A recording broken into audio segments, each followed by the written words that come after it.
question. Parlons à présent de cet incendie d'hier. Un jeune garçon mort, 8 personnes brûlées, 5 maisons endommagées et 7 véhicules incendiés dont 2 poids lourds. Tel est le bilan de l'incendie survenu hier d'un dépôt de carburant au quartier des Bonhommes dans la commune de Matete. Priscilla Badjoko était sur place, suivait son reportage. En arrivant sur le lieu de l'incendie, on ne voit plus que de la fumée qui continue à se dégager de décombres. Cependant, plusieurs témoins ont déploré le fait qu'en lieu et place de secourir les sinistrés, certains jeunes se sont plutôt mis à voler leurs biens. On écoute cet habitant. Le monde est méchant, au lieu de nous secourir, ils ont trouvé là une occasion pour nous voler. Ils ont volé les biens matériels dans ces 5 différentes parcelles.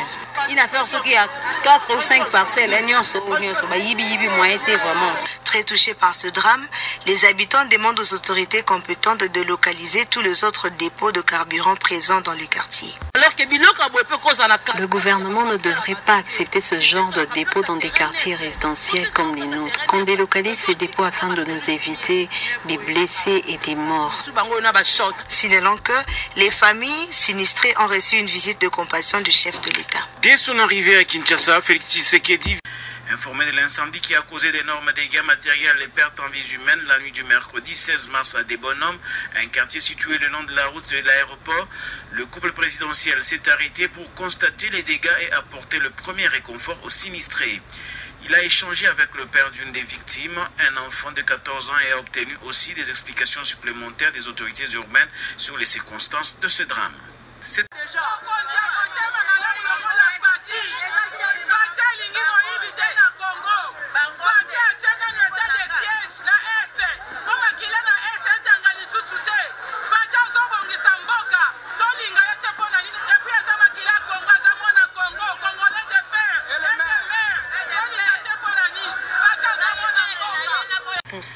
Les ADF, ces 3 lettres, acronyme en anglais de Forces démocratiques alliées, terrorisent les ressortissants de la région. À Béni, les associations représentant la société civile sont nombreuses. Elles tentent de faire entendre la voix des victimes des ADF jusqu'à la capitale du pays, Kinshasa, située à plus de 2000 km. Parmi ces ONG, le CEPADO, le Centre pour la paix, la démocratie et les droits de l'homme.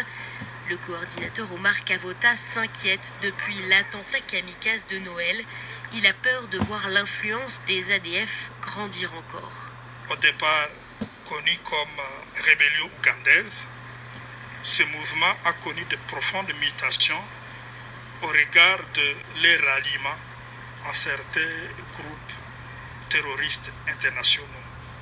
Aujourd'hui, je définis les ADF comme étant cette branche de l'État islamique en Afrique centrale. C'est vrai, les ADF sont fragilisés à la suite des différentes opérations, mais tant que leurs têtes passantes ne sont pas neutralisées dans leur ensemble, ils peuvent nuire, peu importe leur groupe. Nous vivons avec les dangers. Issus de la branche ougandaise du mouvement Tablir, une idéologie musulmane rigoriste, les ADF apparus en Ouganda se sont installés en RDC en 1995 dans une zone où l'islam est largement minoritaire. Selon le leader du groupe Moussa Seka Baloukou, dans une vidéo de propagande de 2020, les ADF constitueraient pourtant une province d'Afrique centrale de l'État islamique. S'il est vrai que Baloukou a prêté allégeance à l'EI en 2019, la nature des liens entre les deux organisations n'a jamais été prouvée. Eli, dont le prénom a été modifié, n'avait jamais entendu parler de l'islam avant d'être kidnappé par les ADF. Son village du Rwenzori, une chaîne de montagnes à cheval entre la RDC et l'Ouganda, s'est fait attaquer par des hommes armés il y a quelques mois. Eli a perdu sa famille et est resté quelques semaines en captivité dans un camp ADF. Ils m'ont appris à prier, qu'il faut se laver avant d'aller prier, ce qu'il faut faire après la prière aussi. Tu m'as parlé du Coran, c'était au moment où j'apprenais à lire et à écrire. Mais cet adolescent de 14 ans a surtout appris à se battre. Il a suivi une formation militaire avec d'autres enfants captifs.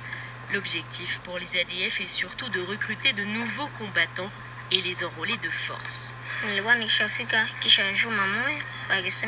Après une semaine, on m'a amené dans un camp où j'ai appris à manier les armes.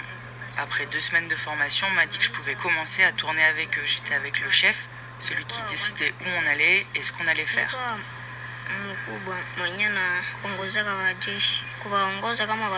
Un jour après des affrontements avec des FRDC, les soldats sont venus nous attaquer dans notre camp. Alors nous nous sommes déplacés. Nous sommes allés prendre la nourriture dans les champs des habitants et je me suis dit stop. Je me suis enfui et j'ai abandonné mon arme.